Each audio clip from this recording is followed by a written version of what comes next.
The air in Boston that October felt like something out of a dream. Crisp but gentle, golden leaves swirling in the wind as if the city itself had decided to celebrate with us. That was the day I became Mrs. Emily Parker Whitmore. I can still see the lights of the grand ballroom, the gleam of crystal glasses, and the way Daniel's hand felt wrapped firmly around mine when we said our vows. Everything about that wedding shimmered. My parents had insisted on doing it properly, and Daniel's family was just as proud. But to me, the magic wasn't in the chandeliers or the champagne. It was in the way Daniel looked at me when I walked down the aisle, like I was the only person in the world. We had been together for 3 years before that day. 3 years of stolen weekends, late-night walks along the Charles River, and long conversations about the future we wanted. When he proposed, I didn't hesitate. I knew he was the one. Daniel was already making a name for himself as a promising young attorney, while I had just finished my degree in communications and started my first real job. We were young, ambitious, and in love, ready to build a life together. The wedding felt like the culmination of every dream I'd carried since I was a little girl, and the honeymoon that followed only deepened that feeling. Daniel made even the simplest moments special. Whether it was trying new foods at tiny restaurants, holding my hand on crowded streets, or whispering how lucky he felt, I believed him. I believed in us. The first years of our marriage were as close to perfect as anyone could imagine. Our apartment in Boston wasn't big, but it was ours. We filled it with books, framed photographs, and the scent of candles I insisted on buying every season. Daniel worked long hours at his law firm, often buried in case files, but he always came home with a smile. He'd drop his briefcase by the door, kiss me on the forehead, and ask about my day as if nothing mattered more. On weekends, we carved out time just for us. Sometimes it was as simple as walking through Boston Common. Sometimes it was trips we saved up for. Cape Cod in the summer, Maine in the fall. Every vacation became a small ritual of love. Daniel taking care of everything, me marveling at how he managed to balance work, responsibility, and still make me feel cherished. Friends often joked that we acted like newlyweds even years after the wedding. I didn't care how it looked. It was true. I would catch him watching me across the room and blush like a schoolgirl. He had this calm strength about him, a patience I'd never seen in anyone else. Even when things went wrong, missed trains, sudden downpours on trips, little accidents, Daniel never lost his temper. Instead, he'd laugh, find a solution, and somehow make me laugh too. I told myself more than once that if men with angelic tempers truly existed, then I had married one. He wasn't just my husband. He was my partner, my safe place, my miracle. Looking back, it's almost painful how flawless those years felt. I had no reason to doubt him, no reason to fear the future. At that time, if someone had asked me to describe my life in one word, I would have chosen blessed. Because that's how it felt, like I had been given a gift so rare, so fragile, that nothing could ever take it away. Or so I thought. Not long after our 3rd anniversary, Daniel came home with a look in his eyes that I had only seen a handful of times before. It was the look he got when he was standing on the edge of something big. He hung his coat, loosened his tie, and sat across from me at the kitchen table. "Emily," he said, "I've just taken on a case unlike anything I've ever handled. This one could define my career." He wasn't exaggerating. His client was a powerful businessman in Boston, the kind of man who appeared in financial magazines and had his name on museum wings. The case? A divorce. Not just any divorce, but one involving assets that stretched into the hundreds of millions, mansions, art collections, antique jewelry, entire portfolios of investments. The wife was demanding half, though she had never worked a single day or contributed to his businesses. I listened as Daniel described the mountain of documents, the endless meetings, and the sheer weight of what was at stake. Part of me was proud. This was proof of how far he had come. At such a young age, to be trusted with something of this scale spoke volumes about his talent and reputation. But another part of me was uneasy. The way he described the wife, relentless, demanding, manipulative, made me worry about what he was stepping into. "Are you sure this is worth it?" I asked him one night as he reviewed paperwork, well past midnight. "It sounds exhausting, Daniel, and dangerous in its own way." He smiled at me, that calm, reassuring smile I had fallen in love with. "Emily, this is what I was trained for. I know how to handle people like her. And besides, it's not just about money, it's about justice. He built everything with his own hands. She's trying to take what she never earned." I wanted to believe him, and for the most part I did. Still, as I watched him bury himself in briefs and depositions, a knot formed in my chest. When he finally sat down with the wife, the stories he told me afterward made my skin crawl. She carried herself like royalty, despite coming from nothing, and demanded a lifestyle that would cripple her husband financially. Daniel, with his composure and sharp mind, cut through her arguments one by one. He reminded her that most of the assets had been acquired before their marriage. He pressed on the fact that she had lived a life of luxury funded entirely by someone else's effort. In the end, she folded. She accepted a large apartment and a generous monthly allowance, but nothing close to the half she had been fighting for. Daniel came home that evening with a spark of triumph in his eyes, though he never gloated. "It's settled," he told me, slipping off his watch and setting it on the counter. "The papers will be signed tomorrow." He's satisfied, and frankly, so am I. True to his word, his client was more than satisfied. The man embraced Daniel in gratitude and immediately arranged for a hefty transfer to his account as payment for services. It wasn't just money, it was validation, recognition that Daniel Whitmore was a force to be reckoned with in the world of law. When Daniel called me after leaving his client's office, I could hear the relief in his voice. "Emily, I'll wrap everything up tomorrow morning, and then I'm coming straight home. No more late nights, no more endless calls. Just us." I remember smiling as I set the table that night, believing him, believing that once this storm passed, we'd return to the life we loved so much. That Friday evening, I wanted everything to be perfect. Daniel had promised the case was finally over, that he would be done with the endless negotiations and paperwork. I stopped by the market on my way home and bought his favorite wine, along with ingredients for a simple but elegant dinner. I wanted us to have a night to ourselves, away from clients, courts, and the constant stress. When my phone rang, I was setting candles on the table. Daniel's voice came through the line, warm and a little tired.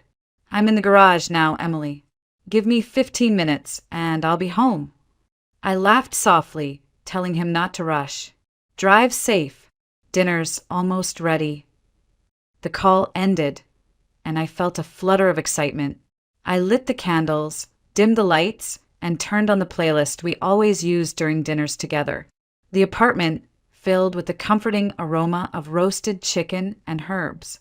I imagined the look on his face when he walked in, saw the candles, and realized I had been waiting just for him. But 15 minutes passed, then 20, then 40. I called his phone, thinking maybe he'd been delayed by traffic. It rang and rang, then went to voicemail. I frowned, checking the clock again. Something didn't feel right. Daniel always kept his word. Even if he was running late, he would have called. By the time an hour had gone by, my hands were trembling. I called the parking garage where he usually left his car. The attendant confirmed what I already feared. Mr. Whitmore picked up his car about an hour ago. He should have left already. That was when the panic hit me full force. I threw on a coat and hurried downstairs, scanning the street as if he might suddenly appear around the corner. I walked block after block, checking familiar spots, calling his name under my breath. Nothing. The city felt too big, too dark, and suddenly hostile. I called my parents. My voice cracked as I tried to explain, but there wasn't much to say. Daniel had left the garage. He had never made it home. Next, I called the police. They took my statement, asked for details about his last known whereabouts, what he had been wearing, what car he drove.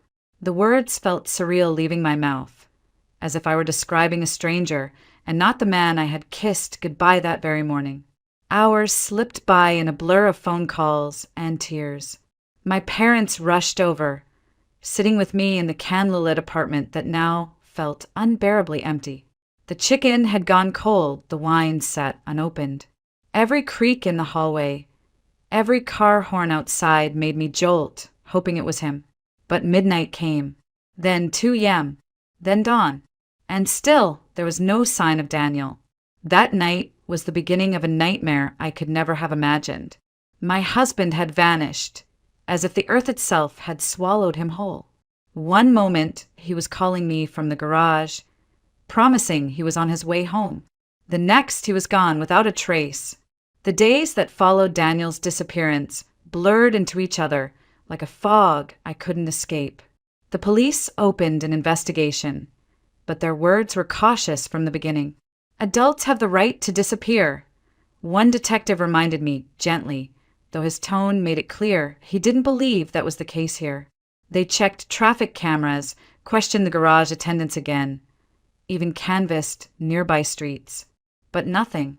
No witnesses, no accidents reported, no trace of his car. It was as if Daniel had simply vanished into thin air. I couldn't accept that. I called his phone every hour, left voicemail after voicemail.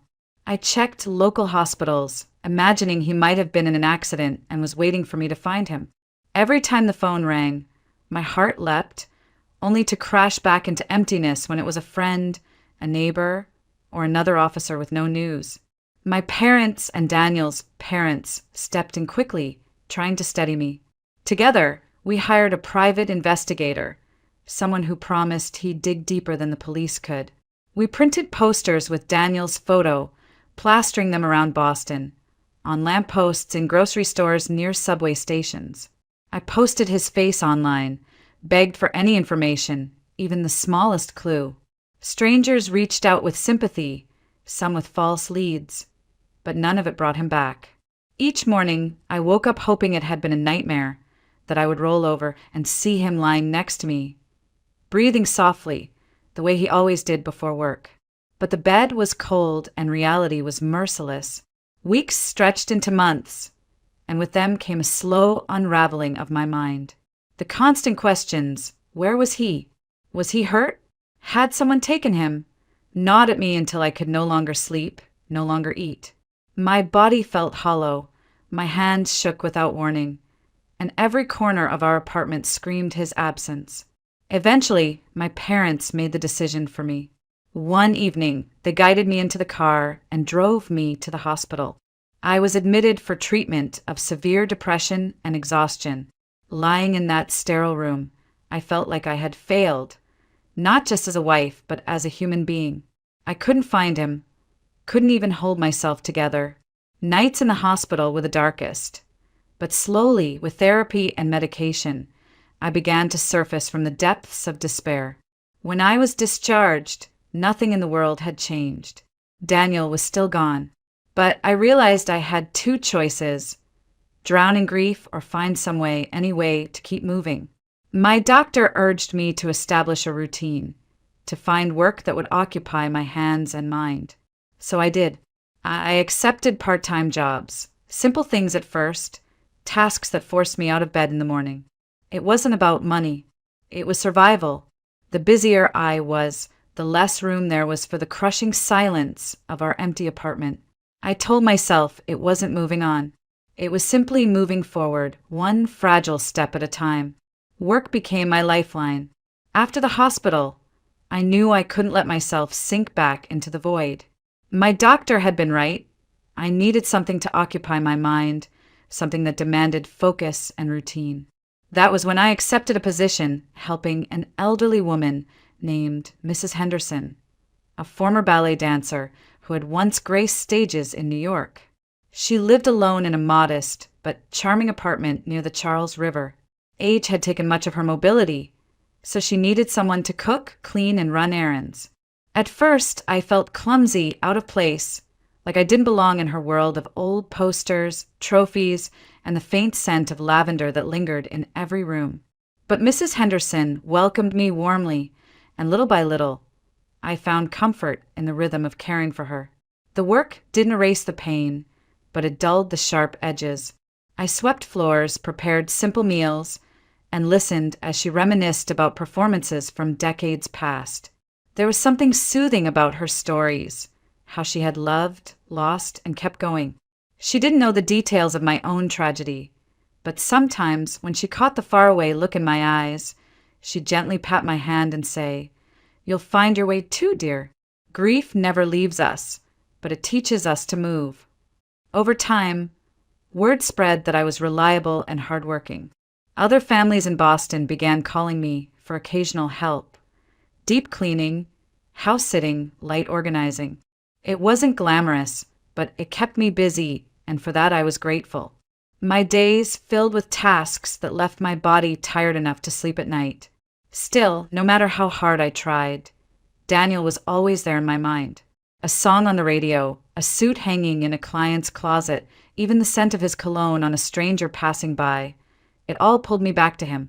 Some nights, I woke up convinced I had heard his key turning in the lock, only to be greeted by silence. Then came the day that changed everything. I had been hired to clean a grand estate in Back Bay, a sprawling townhouse owned by Victoria Reynolds, a woman whose name carried weight in Boston's business circles. The place was immaculate in a way that suggested money had smoothed over every corner. Marble floors, sweeping staircases, rooms lined with expensive art. I was dusting the shelves in the library when I heard it. A voice, deep and steady, drifting from the hallway. My heart clenched so hard I nearly dropped the vase in my hands. It couldn't be. It was impossible. But the cadence, the tone, it was Daniel's voice. I froze, my pulse hammering in my ears, straining to catch every word. It was just casual conversation, muffled by the distance, but every syllable pierced me with recognition. For a moment, I couldn't breathe. Then I shook my head, gripping the edge of the shelf to steady myself. No, it wasn't real. It couldn't be. I was imagining things, creating ghosts out of thin air because I missed him too much. That had to be it. And yet, my hands wouldn't stop trembling. I told myself it had been a trick of memory, a cruel echo conjured by loneliness. But the thought of that voice lingered, haunting me with every step. So when Victoria Reynolds called me again a few weeks later to return to the townhouse, I felt a knot of dread twist inside my stomach. Still, I went. Work was work, and I couldn't refuse. I was wiping down the marble counter in her kitchen when the sound of the front door opening startled me. Footsteps echoed through the hallway, confident, measured, achingly familiar. I turned, rag still in my hand, and froze. He walked in as though he belonged there, tall and broad-shouldered, dressed in an expensive suit. For a split second, the world tilted. My heart leapt into my throat because I knew that face, even though it wasn't exactly the same. It was Daniel, but not the Daniel I had last kissed goodbye. His hair was shorter, neatly styled. A jagged scar traced along his left cheekbone. His eyes, once warm and steady, now seemed distant, guarded. And when those eyes landed on me, there was no flicker of recognition, no softening, no smile, only a faint narrowing of suspicion, as though I were nothing more than an intruder in his world. "Mr. Alexandrovich!" Victoria's voice rang from the hallway, smooth and polished. "You're home early." I felt my knees weaken. Alexandrovich. That was the name she used. My mouth went dry as I whispered his name under my breath. "Daniel!" He glanced at me briefly, but there was no spark of memory. Nothing. He simply nodded toward Victoria, then walked past me without a word. It felt as though someone had carved open my chest. I stumbled through the rest of my tasks, my hands trembling so violently that I nearly dropped the dishes. When I finally left the house, the cold air outside hit me like a slap. I could barely breathe. That night, I sat with my parents at their dining table, recounting everything in broken fragments. "It was him," I insisted, gripping my mother's hand as though it could anchor me. The scar, the voice, the way he moved, it was Daniel. But he didn't know me. He looked right at me and my voice cracked. Nothing. My father frowned, exchanging a worried glance with my mother. Emily, grief can play cruel tricks. Are you sure? I am sure, I said fiercely, tears burning down my cheeks. I know my own husband. They didn't argue, but I could see the doubt in their eyes. That was when I called the private investigator again. This time, I begged him to follow Victoria, to uncover who this so-called Dmitry Alexandrovich really was. Weeks later, he returned with the truth. The pieces fit together in a way that made me shiver. Daniel had been attacked the night he disappeared, beaten, and left unconscious near the entrance to Victoria's estate. She had found him, taken him in, and when he awoke, his memory was gone. With her influence and wealth, she arranged new documents under a new identity. And just like that, my husband became her husband. Hearing it out loud left me numb. Daniel hadn't chosen to leave me. He hadn't abandoned our life. He had been stolen, reshaped into someone else's story. And the worst part, he didn't even know it. The night I received the investigator's report, I barely slept. By morning, my decision was made. I walked into the police precinct with trembling hands, but a steady voice, carrying every piece of evidence I had. I showed them photographs, timelines, and the investigator's written statement. Dmitry Alexandrovich, I said firmly, is my husband, Daniel Whitmore. He disappeared 2 years ago. He didn't run away, he was taken. The detective listened carefully, his expression unreadable. At first, I feared he might dismiss me, chalk it up to a grieving widow's delusion. But when he examined the scars, the matching dental records, the timeline that lined up too perfectly to be coincidence, his tone shifted. We'll look into this, he said, but you have to understand, it won't be simple. The next days were agonizing. The police questioned Victoria Reynolds.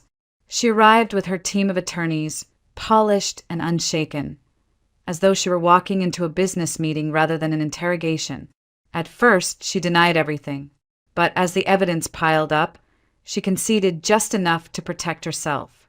Yes, she had taken in a man who had been found near her home, injured and confused. Yes, she had provided medical care. Yes, she had given him a new life. But in her version, it wasn't abduction, it was charity. He had no memory of who he was, she told the officers. He was vulnerable. I cared for him when no one else did. He became my husband because he wanted stability, because I gave him a home. Her words made my stomach twist, but the detective wasn't swayed. Daniel, Dmitry, was ordered to undergo medical evaluation at Massachusetts General Hospital. They needed to know if his amnesia was real, if his identity matched the records I had provided. The day they transferred him, I stood in the hospital corridor, palms damp, heart racing like I was about to face a stranger and a ghost at once. When they wheeled him into the examination room, I caught my first clear look at him without the barrier of Victoria's presence. It was Daniel, my Daniel. The shape of his jaw, the curve of his shoulders, the small scar on his right wrist from when he'd cut himself opening it years ago. I stepped forward, whispering his name. Daniel, it's me. Emily. He looked at me with polite confusion, as though I were nothing more than another doctor or nurse hovering nearby. I'm sorry, he said quietly, his voice calm but empty. I don't know you. The words cut deeper than any knife. I tried again, showing him a photograph of our wedding, our life together. His eyes lingered on the image, but instead of recognition, there was only unease.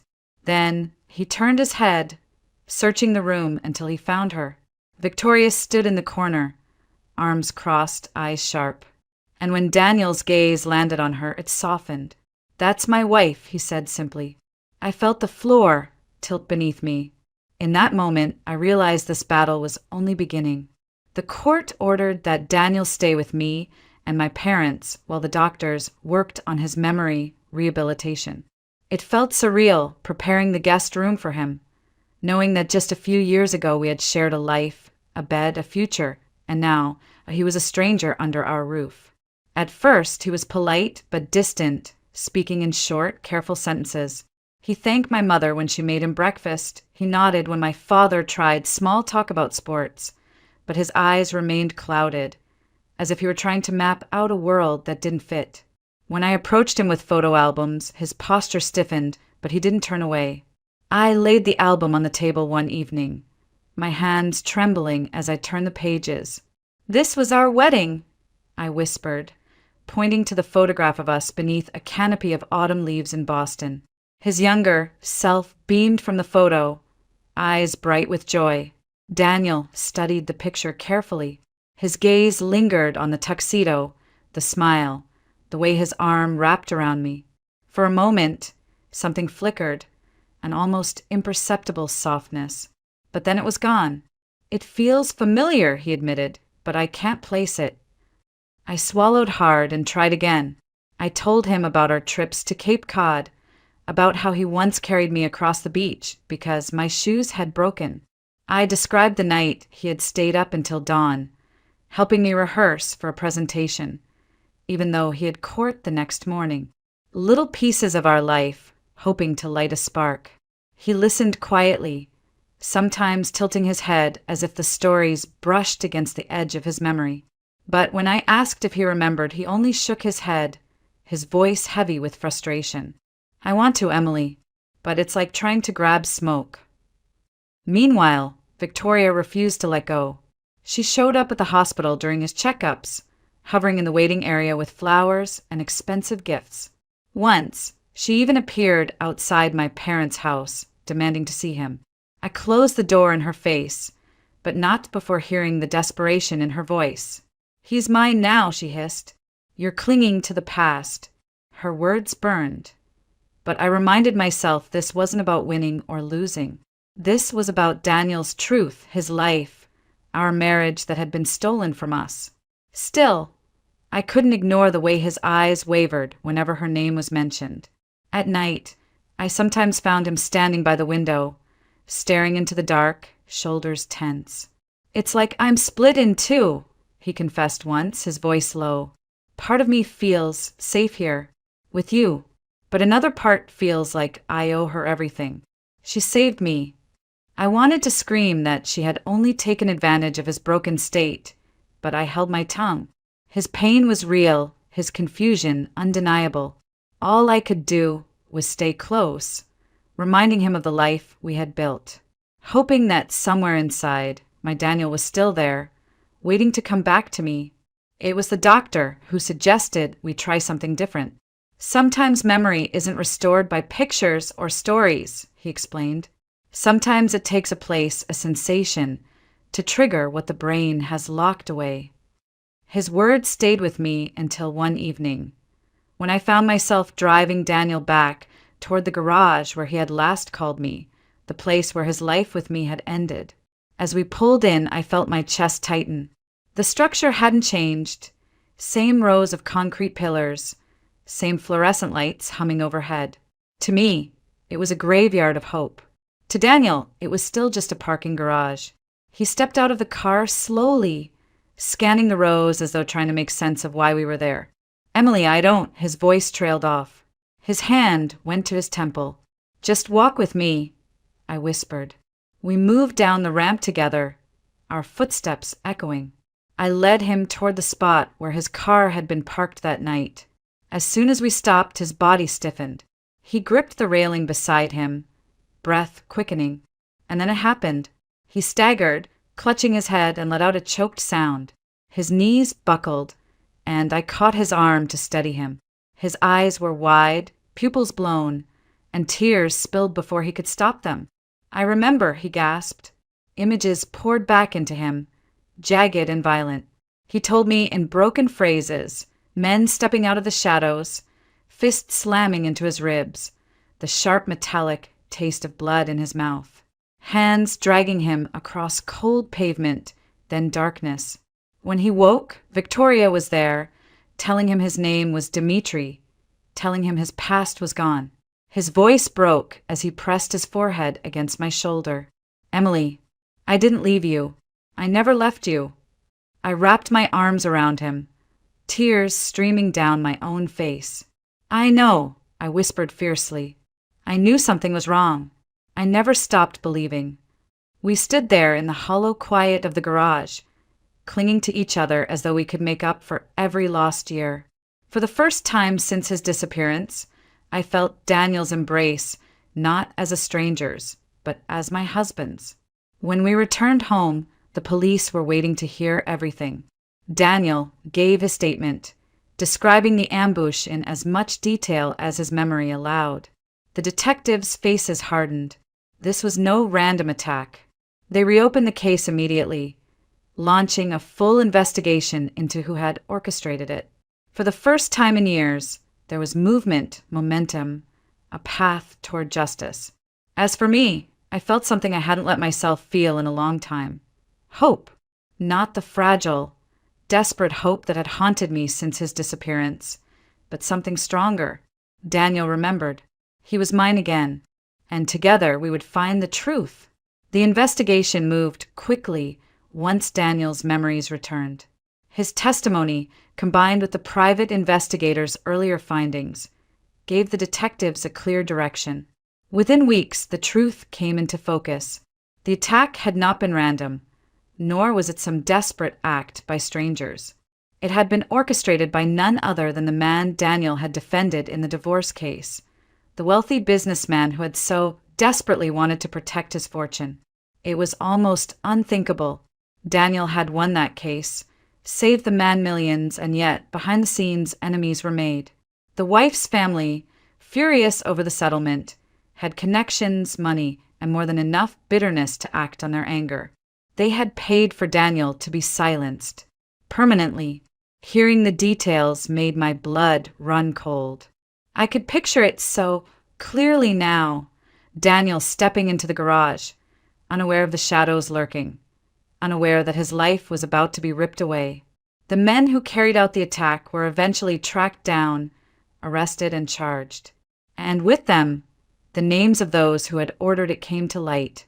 Justice, long overdue, was finally in motion. The day the indictments were announced, Daniel and I stood together outside the courthouse. Reporters swarmed, cameras flashed, but I barely noticed. All I cared about was the way his hand tightened around mine, grounding me in the reality that we had survived. He had survived. From there, the process of restoring his identity began. It was strange, seeing official documents with another man's name erased and replaced with his true one, Daniel Whitmore. He was no longer Dmitry Alexandrovich. He was my husband again, legally and irrevocably. The moment the paperwork was finalized, I felt as though a chain had been broken. Victoria Reynolds fought the decision at first, clinging to the life she had built with him. She appeared in hearings, argued that she had saved him, loved him, and deserved to keep him. But in the end, even she couldn't deny the truth. He wasn't hers. He never had been. When the final ruling came down, I saw her face in the courtroom. Beautiful, composed, but utterly devastated. She looked at Daniel one last time, her eyes shimmering with unshed tears, and then she turned away. It would be easy to hate her, to reduce her to nothing more than a villain. But part of me understood her grief. She hadn't attacked Daniel. She had found a broken man and built a life around him, however misguided. Losing him must have felt like losing the ground beneath her feet. For us, though, it was the beginning of something new. Daniel moved back into our apartment, though it took time for both of us to adjust. The memories were there now, but fragile, like glass that had been shattered and pieced back together. Some days he woke with fragments missing, and I would remind him patiently. Other days he remembered things I had long forgotten, small details, private jokes, and we would laugh until tears filled our eyes.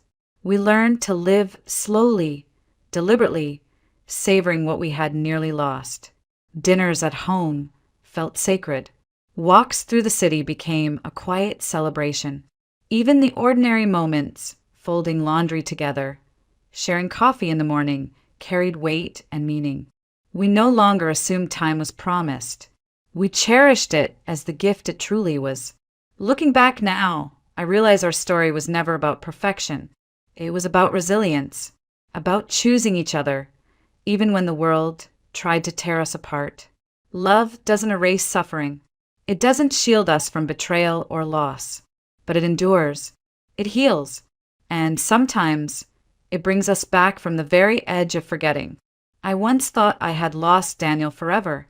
Now, every time he takes my hand, every time he says my name with recognition in his eyes, I know the truth.